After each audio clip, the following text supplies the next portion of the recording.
All right, welcome everybody, and we have several people joining us online. Welcome to you as well. We are in here because there's a large choir in there, and just listening to them warm up reminded me how good of a choir director Ryan Yoder is.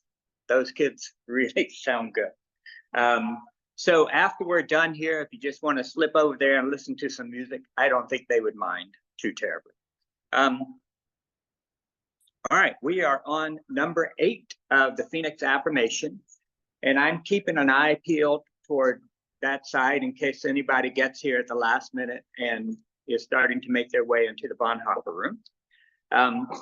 I shut that door because there were a couple of folks out here having a conversation. I'll let you regulate the heat or the cool. I don't have a great opinion on it. I've got a fan. I'm fine. So if you want to open doors or whatever, let me know. All right, affirmation number 8. This is the last of the 4 affirmations that have to do with how it is we love our neighbor. And we love our neighbor by walking humbly with God, acknowledging our own shortcomings, while honestly seeking to understand and call forth the best in others, including those who consider us their enemies. So it's kind of a 2-part here of acknowledging our shortcomings and doing the best to call forth the best in others, even if they consider themselves our enemies. Any questions, comments about the affirmation itself, the chapter itself, or Sunday's service built around this affirmation?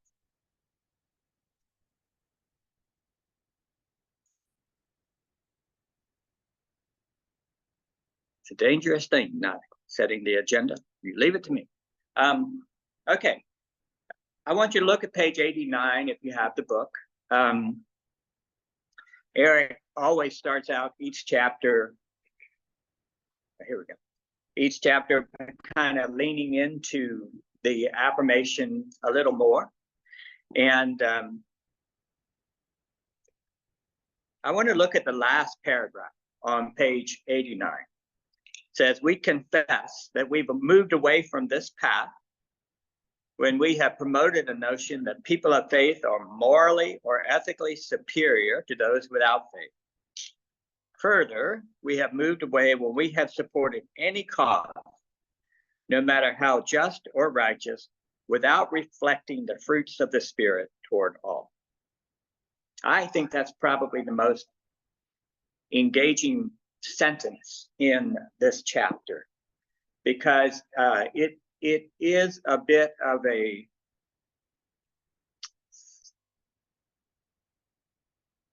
commonality that people who are impassioned about something, whether it's the environment or justice, Black Lives Matter, or family matters, anti-abortion, pro-choice, whatever position, when people are impassioned about it, they almost feel like the only way to live into that passion is to kind of be ugly to people that disagree with you.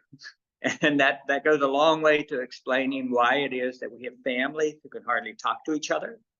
Why it is that, especially during an electoral season like we're in now, it becomes incredibly difficult to have civil conversation. So Eric's argument is that part of the way we love our neighbor is that as passionate as we might be about issues of justice, we proclaim them as Christians by exhibiting the fruit of the Spirit in doing so. And the fruit of the Spirit are listed in the paragraph above that: love, joy, peace, patience, kindness, gentleness, faithfulness, generosity, and self-control.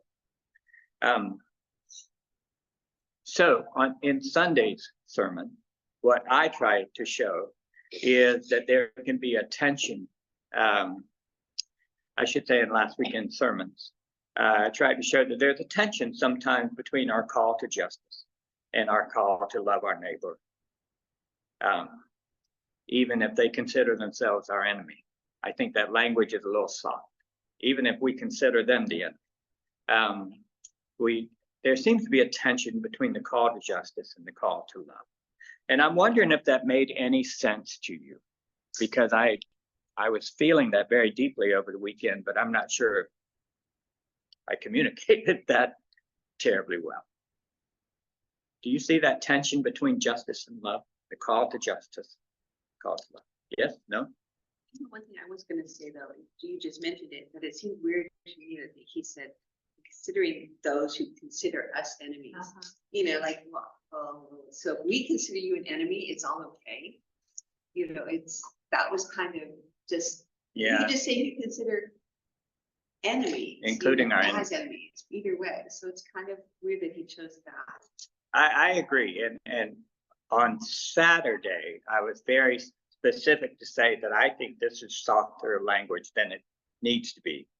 I'm okay with Jesus' language, love your enemy.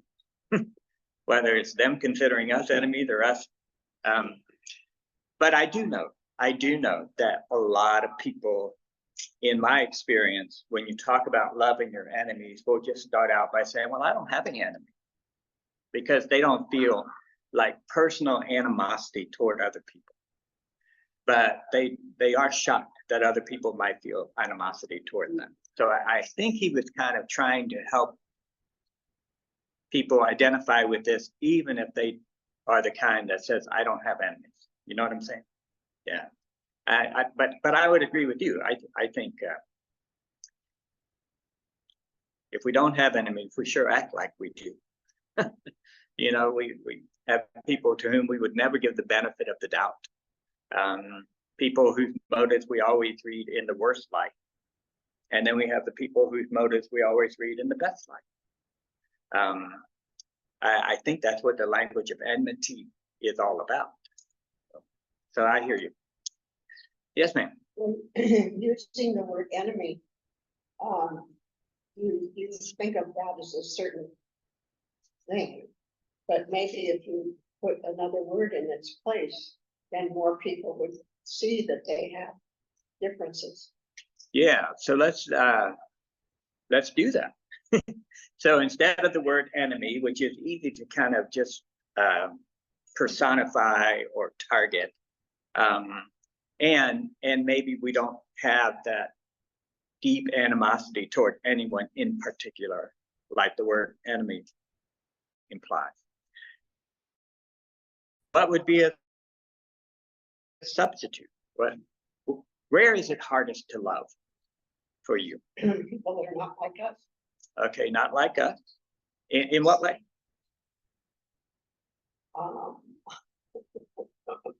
Morally. Yeah, right. Okay. Yeah, I mean, you don't care if they're tall or short or, you know, what color their skin might be or something like that necessarily. You're talking about somebody whose moral stances are offensive to yours. Something like that. It's another way of thinking. Instead of enemies, what's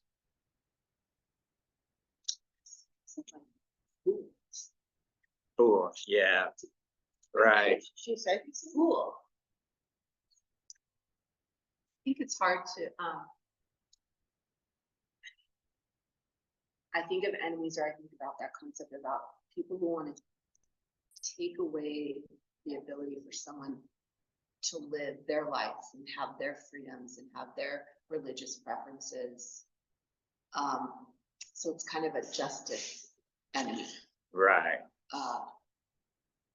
That is hard for me. Right. Yeah, that's a good point.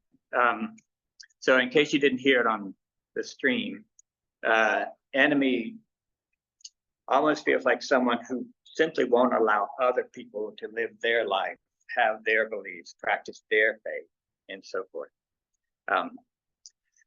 Let me share two ideas with you just based on what you said so far. There was a church historian / theologian named Jack Rogers, who taught at San Francisco Seminary for quite some time. And he was kind of an interesting person because he started out very evangelical, and then he became more progressive minded as time went on. He's passed now, He was a very nice man, a very gentle man, had a very kind of careful way of presenting his ideas. And I remember he went from being the darling to the devil for a lot of the real conservative folk, like at the Presbyterian Layman Journal and things like that. Jack was speaking one time, and he said, whenever we disagree with people, it is our tendency to blame our differences on the fact that they are either stupid or evil. Stupid or evil.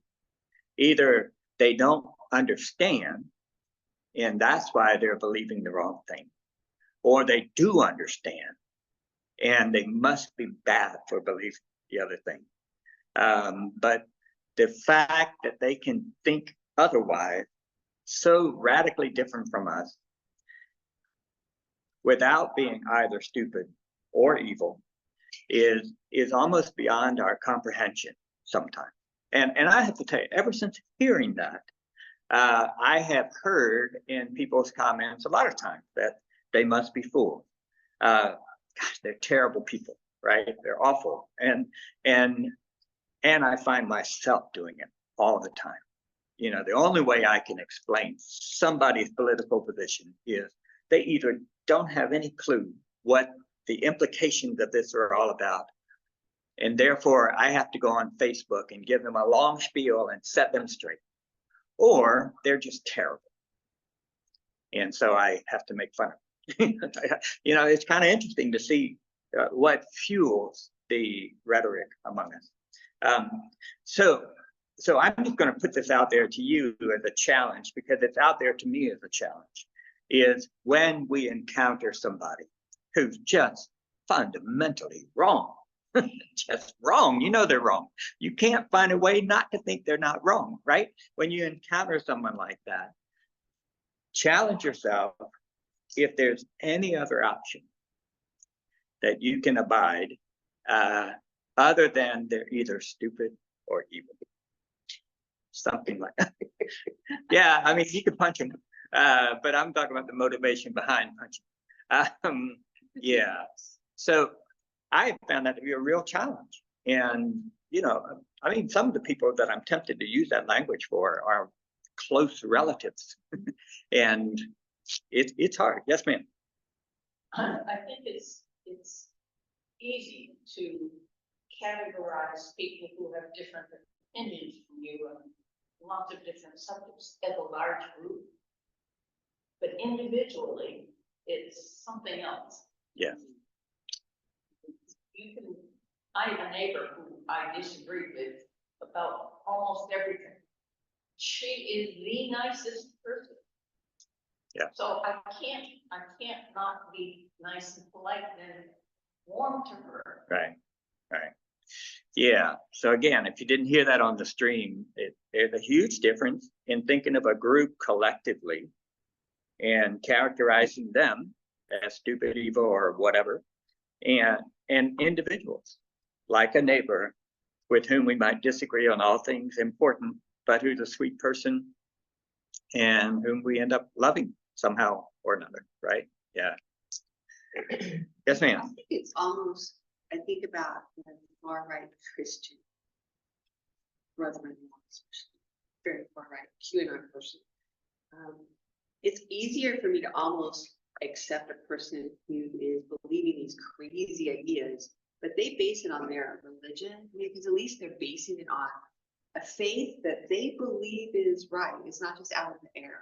Yeah. And I think they're wrong, but at least they are coming at it from something versus, I think of some of my daughter's friends who have no faith, or they believe these crazy ideas just out of the air. And that is really hard, because they're like, where do you get that from? At least a person who is saying, because of my faith is leading me to this. Right. Okay, maybe misguided, but at least it's not out of the blue. So I have a hard time not thinking all those folks who just randomly believe it are like, you're just really idiots. Yeah. So that's the language of stupid, right? Yeah. Better than the language of evil, perhaps. Yeah, so what are some other possibilities? I mean, I've discovered, and look, I'm not good at it. I'm just aware that I'm bad at it. That's my first step towards sanctification here. I'm not good at it. I'm just aware that I'm bad at it. When I tend to think of someone as stupid or evil, I try to think of what other options might be out there. They could be scared. They could be traumatized. I could be miscommunicating. They might be right. Okay, I see that one's not going over. They might be right, comma, in some respects. I recently concocted a definition of Christian nationalism. That a Christian nationalist is someone who takes a point worth discussing and makes it a cause worth fighting for. It's not that their point isn't merited in some way. There may be some value there. It may not be completely right, but it also may not be completely wrong. So it could be something that would very helpfully be part of a conversation. But when we make it a cause for a movement, for a crusade of some sort, then we've taken that out of the realm of discussion and just made it my way or the highway.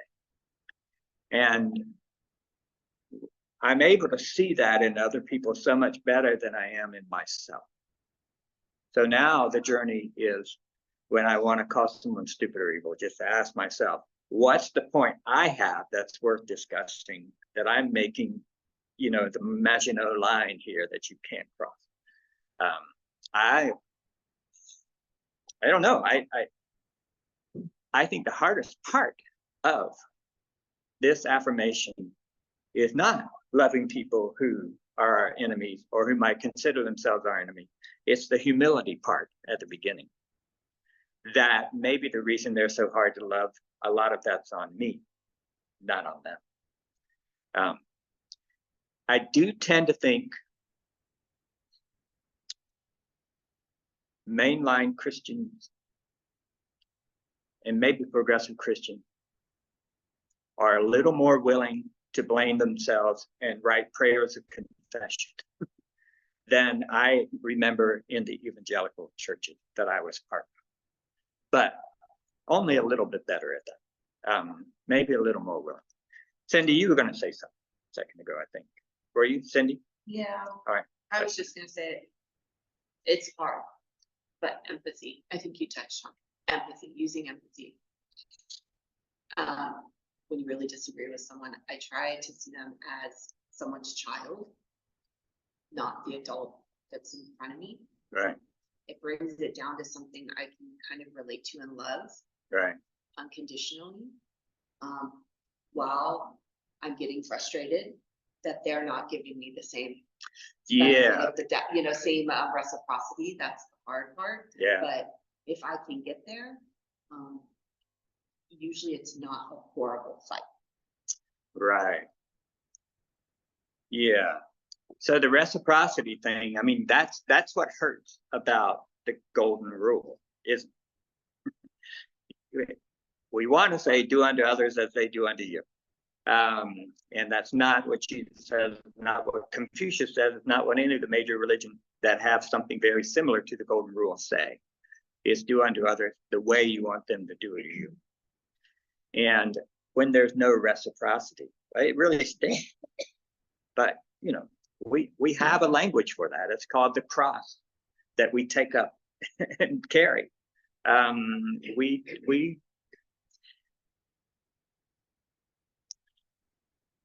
It's not fair. It's not fair. It's not fair. Not fair that you should love somebody when they're treating you horribly. It's just not. That's the tension between love and justice. It's not fair to love your enemy. A tit for tat is how we describe fairness. And fairness is the most rudimentary definition of justice we know. It kicks in when you're 3, right? Everything's based on whether it's fair or not. It's kind of an introductory sense of what it means to say there are some things that are right and some things that are not. And the easiest way for us to grasp that is through being fair. If you have more than one child, you hear that all the time. And it's a comparative thing. Loving enemies is not fair. They get to do things you don't get to do. That's the fundamental tension between love and justice. Yes? No? You have a really look on your face like, I'm wrong. Am I stupid or evil? Tell me what's going on here. About you have your brother-in-law. I have a brother, and it's like, how does someone raised in the same home with me come out? And our parents are still alive, and they're astonished at how their son came out this way, and their daughters didn't. But then my sister and I have to go back to his life experience. He lost a brother-in-law in Iraq 30 years ago, and that has propelled him forward to his thoughts about Christian nationalism. And I'm fighting for John, who died in Iraq. It's like, I don't believe for a minute, I knew John too, that John would be on the side if he were alive, but I can't. Yeah. I have to say, you're still breathing that, and that shapes everything you do, regardless of your entire family, your children, your siblings, not your wife. But I gotta go back there and say, I don't have his experience. I agree that when he died too, that wasn't my brother-in-law, and so that is going to be his march forward. And you know, my mom asked me to just leave him alone, and I'll honor my 95-year-old, 94-year-old mom because I tried. Yeah. And in the beginning, she was like, "Good for you," and then she realized.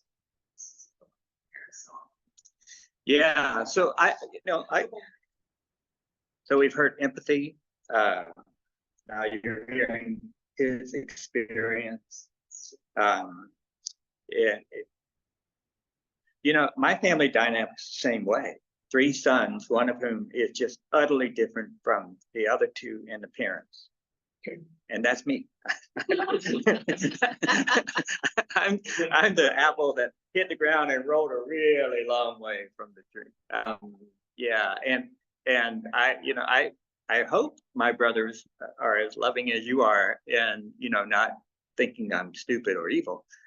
But I have to say we have a nice way of talking about things. But I think starting with our family members is probably what enabled us to say, okay, here's a way of having empathy, having love, trying to understand without compromising our integrity, and saying, you're right, or you know what, it doesn't matter. It does matter. It does matter what people think and how they act on it. That's what justice is about, right?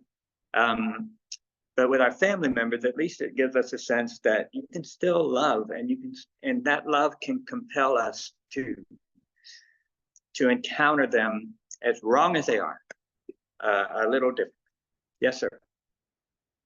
But I always struggle with this. It requires so much work because there's a do unto others as you have them doing to you, or do unto others as they want to do unto them. It's because the engagement always ends either, it could end in vitriol, which I never. I don't want any engagement with someone I disagree with to end in vitriol, or it ends in I will be really open and we're going to link up, and I'm going to have to they're into their narrative, and they're so into their narrative, and you don't understand how climate change is a hoax, and let me give you 1,000 links, and please watch my Jordan Peterson videos on YouTube.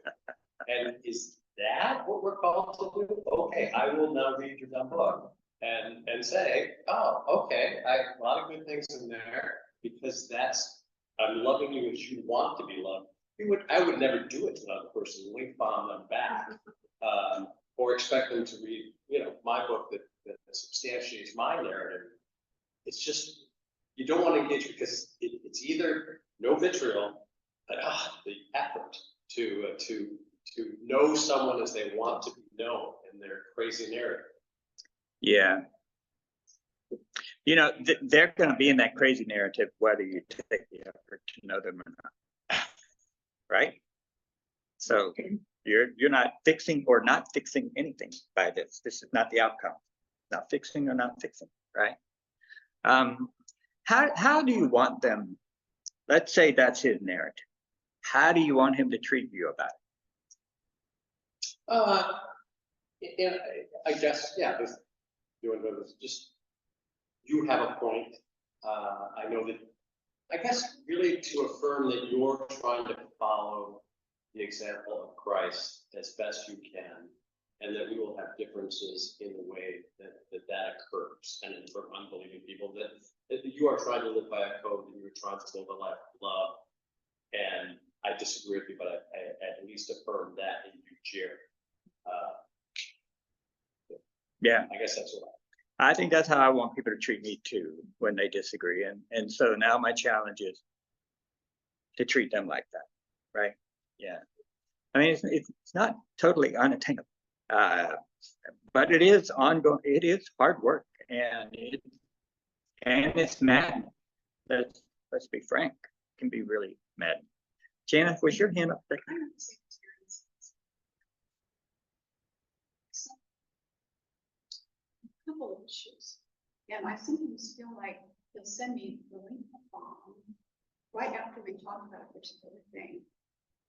Almost to get me going, you know, it's like poking the bear, sort of. And this infuriates me even more. Yeah. I realize as we're talking about this, I hold a lot of rage inside about this stuff. And I think a lot of us do, we're not saying it. Sure. And yeah, so I'm not sure he would have written. See, I don't know. I can't be in this man's mind. But he, in 2006, historically speaking, had not experienced the events that we have seen today. He had no way of seeing what's going on in our world today. And so that I wonder if it would have been written differently, or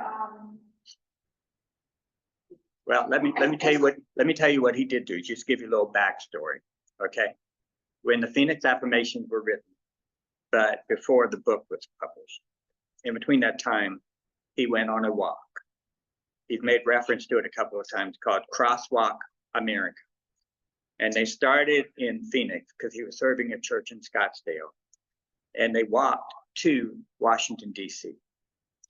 And as they walked, their purpose of their walk was to talk about the Phoenix Affirmation, to proclaim a different way of thinking about Christianity. And they would, you know, they'd organize some things ahead where they'd meet with a lot of UCC churches more than anything, to be honest. But they would also connect with other church leaders. He had several sit-down conversations with Fred Phelps. Does that name ring a bell for anybody? GodHatesFags.com. Fred Phelps. GodHatesAmerica.com. Fred Phelps. Even after Fred Phelps died, his children carried that on. They would go to, you know, the actor Robert Reed, who played the dad in the Brady Bunch, was a gay man.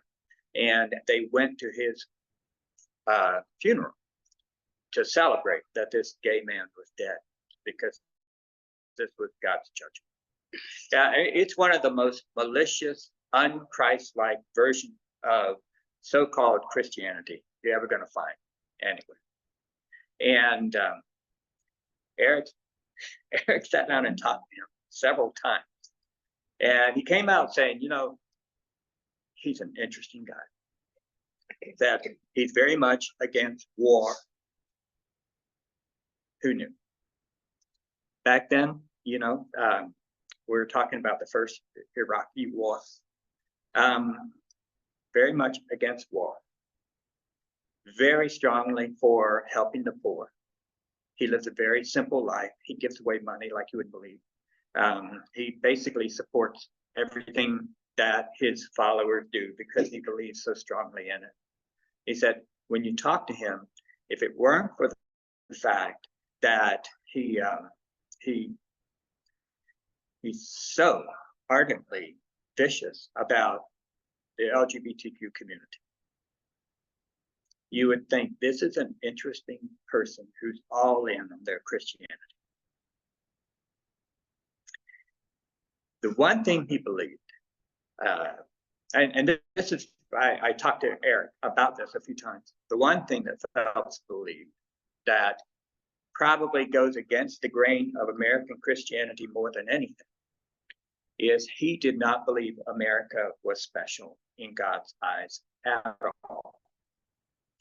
And that given how many opportunities we've had to be a better people than we are, that we live under God's judgment.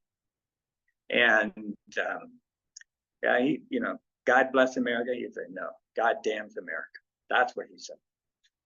Because we've been given so much and have done so little with it.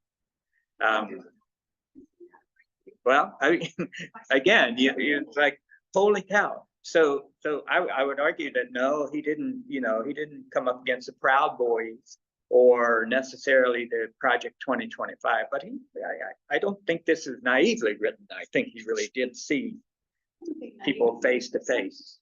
Say, oh, yeah, this is all really good, I'm enjoying the study and so forth, but I think, well, I wonder what you would be saying in this specific moment in time. Yeah, but maybe before we're done, I'll call him and see if we can pipe him in 1 week while we're in there, and we'll put him up on the screen. And so, yeah, maybe we'll save that for our last time together. And meanwhile, I'll reach out to Eric and see if we can do that. And we could accumulate our questions. It'll be kind of interesting. Yeah. He did preach here once, as some of you may recall. And it was on a Saturday evening. He wasn't able to be back on Sunday. And he came and preached, and he had a little thing where he set his clock. So he only gave himself 15 minutes. And he put the clock on the front row next to where I was seated. And the numbers are real big, so he could see them. And when he first started, I just leaned over and turned the clock down. Because he's accustomed to preaching on something that's televised or what have you, where you got a strict time done. And I'm like, nope, we don't do that here. We let the Spirit drag this out for as long as it needs to go. So anyway, yes, ma'am. I want to push back a little bit on this fundamental teaching of do unto others or love thy neighbor as thyself. I think that often that is interpreted that I'm going to treat you exactly how I want to treat you. I want to treat you. I want to treat you the way that I think you would treat me. Hold on, let me get this straight. But what I really get out of it is if you want to love your neighbor as yourself, when something comes up, let's say you have a sickness, an illness, you have to choose the baking of food. When you're ill, you only know what would do well for you. You don't know if you would need people to bring you food, or you want somebody to fold the laundry, or somebody to help you with your medication. I think what happens often is somebody is saying, oh, they're sick, I know what they need, boom, because this is what I would do.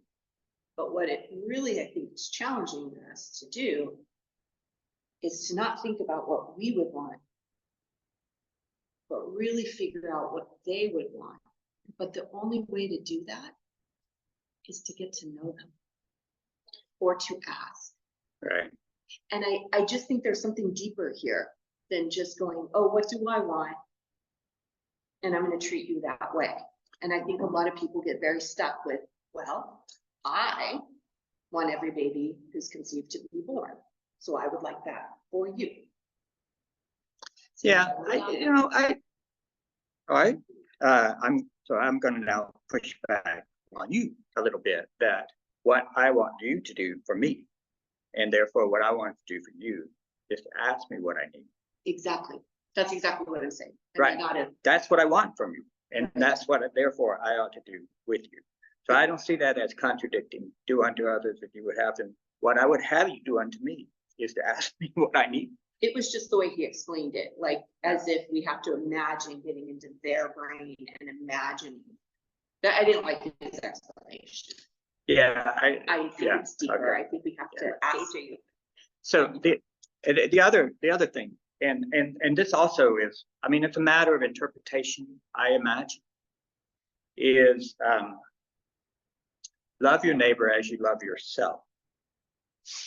That's an ideally stated love. We know that a lot of folks have difficulty loving themselves well. Right? So if we come from a broken place, imitating that brokenness to other people is a problem. So this, we're pushing back on Jesus right now. I just want you to know that. Love your neighbor as you love yourself. We're pushing back on Leviticus chapter 17, verse 18. But as we push back, I want us to be aware of the other options out there. You know, Well, and also just to further that, what I get out of it is you really have to listen to what they want. If that's the love, if you want to treat people as yourself, you want to be listened to. So listen to them. I think that's exactly And right. Sometimes you just get it wrong, Oh, sure. but listening or trying is as opposed to guessing is what I got out of it. Right, I didn't and like and his perhaps in thoughts. his explanation, that's what he was implying. But yeah, I think you're right. I think that's a great way of reading the golden rule, and a helpful one. Yes. So I was gonna say, we are talking about like as if our enemies, we should have relationships with them, and I disagree. I think that perhaps the best thing we can do is be kind to somebody, but we don't have to be their best friends. Your brother-in-law doesn't have to be, you don't have to be in a relationship with people. You have to be kind and all everything, but we don't have to. We could just go, okay, you're not someone I want to hang out with. And you ask them, what would they want? And they probably think the same thing. I don't want to hang out with you either.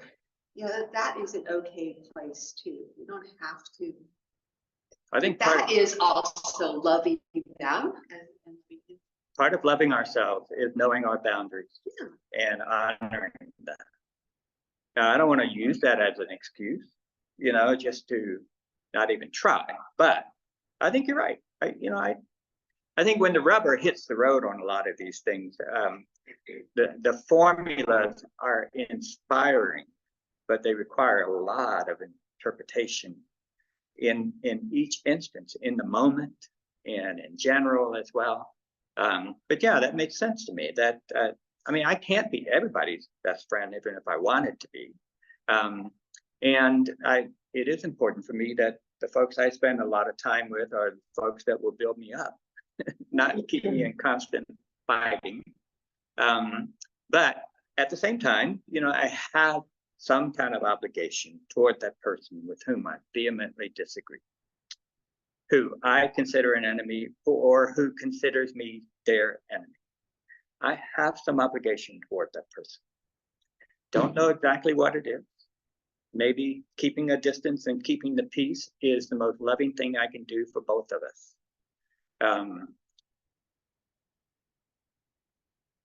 But if I do that, it's going to be because I'm trying to do it as an act of love, not because I just hate them so much I can't be in the room with them. That's a little different, right? Yeah. Yes, Jerome, I'm sorry, you've had your hand up forever.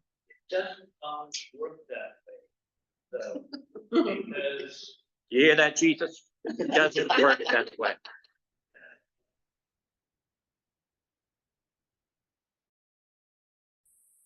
in one case, I had a good friend. The end result of it was I lost a good friend because I couldn't stop with, well, the trite phrases. We'll just have to disagree on that Right. and let it go. He wouldn't let it go.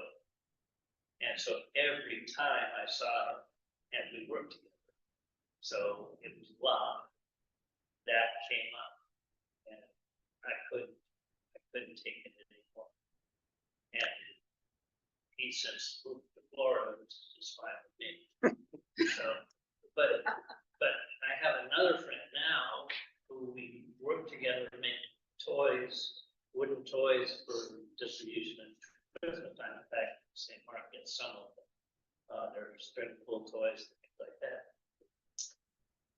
I first started working with him at Habitat for Humanity, one of the first things I found out was very clearly, we are on opposite sides of the political spectrum. And so in order to maintain the friendship we do together, I said, we will not discuss politics. That's it. I did that out of self-preservation and health, as much as for hopefully him. Yeah. But And sometimes that's the most loving act possible. That was my mom's word. Was, we don't talk politics when the family gets together. And she was very firm about that. And when she died, the rest of us would just say, you know what Mom would say right now, we'd all stop. But so, you want to cut down on Christmas on your Christmas list, discuss politics at Thanksgiving. yeah. Or you can make sure that the gift you give them is much better than that piece of crap. I want to run a theory by you. This is a genuine, unique Marxism that nobody in the biblical world with any reputation whatsoever has ever repeated. So if you want to reject it, please. I think the definition of blaspheming the Holy Spirit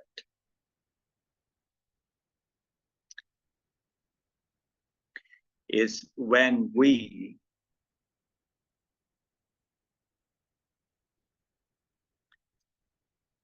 take away the option of being transformed. Okay, so let me break that down for you for just a minute. Jesus is talking and he says, every form of blasphemy can be forgiven except for blasphemy of the Holy Spirit, which one who blasphemes the Holy Spirit cannot be forgiven. It's passive language, cannot be forgiven. Okay, so we call that the unpardonable sin. That's the phrase that comes out of it. And the normal way that I was taught to think about the unpardonable sin is there are some things that if you just do that, God will not be able to forgive you. That's how I interpreted it. And I think I was genuinely taught to interpret it as there are some sins that are so egregious that God cannot forgive it, or perhaps God will not forgive it. And I think that's putting the shoe on the wrong foot. I think the problem with that blasphemy is we have put ourselves in a position to where we can't be forgiven. We won't acknowledge that forgiveness is necessary. We can't imagine that forgiveness is the right possibility here.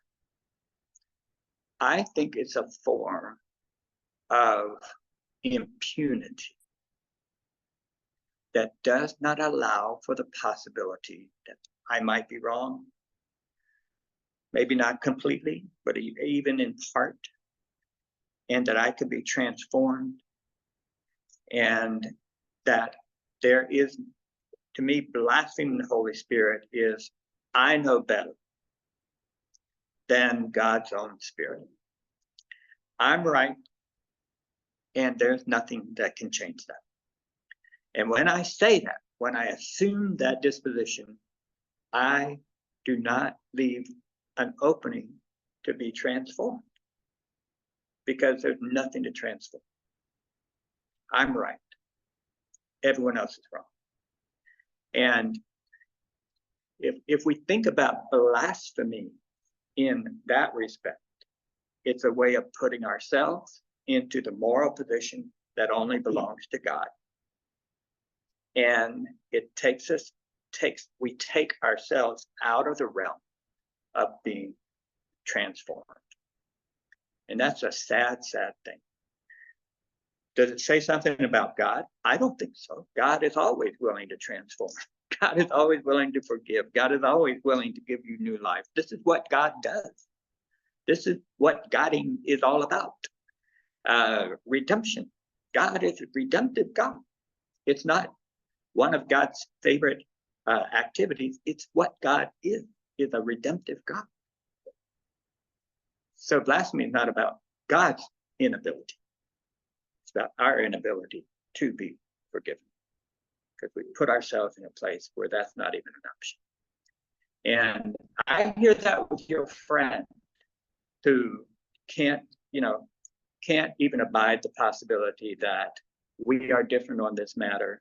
We are different genuinely on this matter. We can be better friends by not talking about this matter. And they're like, no, I'm not willing to accept that. You have to be where I am, or life is going to be miserable for you. And to me, that's a very blasphemous sort of approach to right and wrong.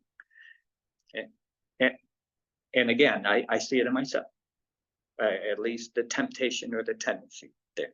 You're gonna, Oh, I Tell me. I like where you're going with that, but I have difficulty with the other side.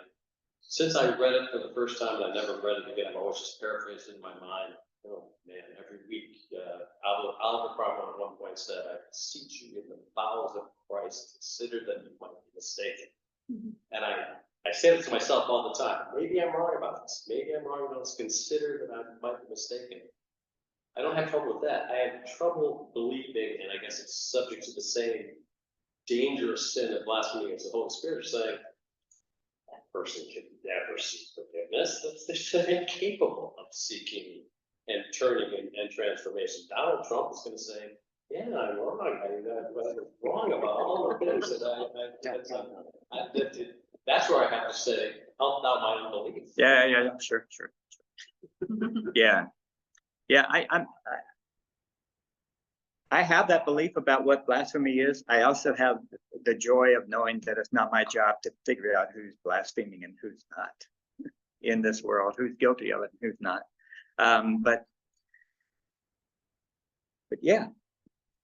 If you choose to live in a relationship with someone, then you've got to be willing to have that constant tension. It's just, I can have a lovely evening with my brother and his family, and now we've got kids and grandkids, but there's always this tension where someone's going to say something that's a little, and then Yeah. it's like, and so I can do that pretty easily, and I will. But when they suggested a few years ago, we go on a cruise together, and I'm like, are you out of your mind? I couldn't sit with you day after day, it would just bubble up, right? And then, Right. And then I feel bad because I know that my mom is worried about, will there be a relationship after they, so yeah, I don't know. It's, your parents are your link to keep you in touch, but as you grow older, maybe not, maybe I won't be willing to, I pray that I'm able to maintain that and live in that intention.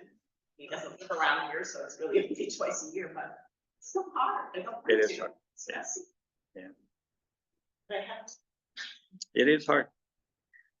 Okay, there's one other thing I wanted to touch on in this chapter that I thought was really interesting, and it's the story that Eric starts on the bottom of page 90.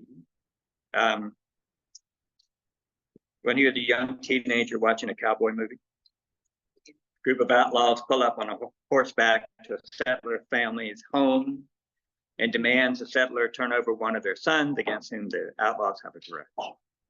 The father of the house confronts the outlaw by holding up a cross affixed to a chain on his neck. He demands that the outlaws leave in Jesus' name, apparently acting on faith in Jesus' assurance that whatever you ask in my Father's name will be given to you. The outlaws don't budge. Then, as the man begins reciting the Lord's Prayer, the outlaw leader shoots him dead. Eric used this to talk about the ideal versus the real world. And something very much like this just happened in the news with Sonia Massey, who called the police because she thought there was a prowler. And it's a weird argument that she ended up having with the police officer over a pot of boiling water or hot water, maybe it's not even boiling. And he says he perceived a threat from her that she might throw that pot of boiling water on him. He shot her 3 times and she's dead.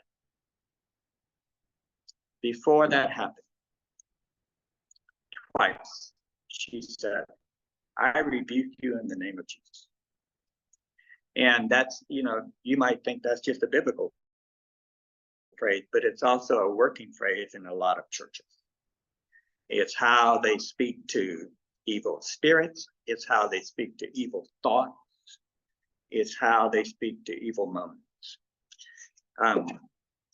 I saw a great comment about that by Will Gaffney. She's a womanist biblical scholar. I think she's an Old Testament scholar. She's a very good scholar. And she said, you know, she wasn't just like trying to rebuke a devil and make it leave the room like this was magic. She was calling out saying, what you're doing right now is wrong. I rebuke this. You are a man. You are 7 inches taller than I am. You weigh 80 pounds more than I do. You are holding a deadly weapon in your hand. I am not. And you are threatening me and treating me as if I'm a threat to you. And I'm calling this out. Now, you will hear that Sonia Massey had a number of psychological disorders that she's been medicated for and working with over the years and all that. But in that moment, she kind of was speaking a word of clarity that really a lot of African Americans learn in worship, which is, this is how you name evil. And you don't have to say this is okay. And, you know, maybe if the most important thing in the world were that she were still alive today, maybe she would have been wiser just to get down on the ground with her hands up or cow before this person. But she used these, it was so much like this scene, right? I think this man who died in this movie did the right thing. Did the right thing. He just professed his faith. He died doing it. That happened. That's not his fault. It's the bastard that shot him. It's his fault, not the man that got shot. You want to talk about who's being realistic and who's not being realistic? How is this realism? How is this okay? How is this normal? Right? You know, if more people, and you know, if I had the courage to just maintain my integrity, my tradition of nonviolence in the face of violence, but not do it quietly, not by running away and not by hiding myself and pretending that, but just standing there and embracing nonviolence like this man was doing. Yeah, I thought this guy was a hero. And I wasn't terribly taken with the direction that Eric took that story. I think Sonia Massey did the right thing. And now it's up to us to live in the light of that and to consider our witness in light of that. Yes, ma'am. But neither one of them considered who they were being confronted by. Right. I don't know if that's true. Sonia Massey, look, A black woman. a black woman knows a and white being cop with a confronted gun. by a policeman, and she says that. It seems to me that that's fatal. Would have been Well- legal either way, so she stood. I mean, yes, she could have been very right in saying what she did, but in this situation, it seems to me that it was Yeah. the wrong thing to say at the wrong time. It was the wrong thing to have to say, Yes, that's right. but it was wrong that she had to say it. But black women know exactly what they're up against when they're facing white cops. Black people teach their 16-year-old boys to mind your manners and how to act if you ever get pulled over for a speeding ticket. I never had that conversation with my boys, ever. Just like when my daughter got her driver's license.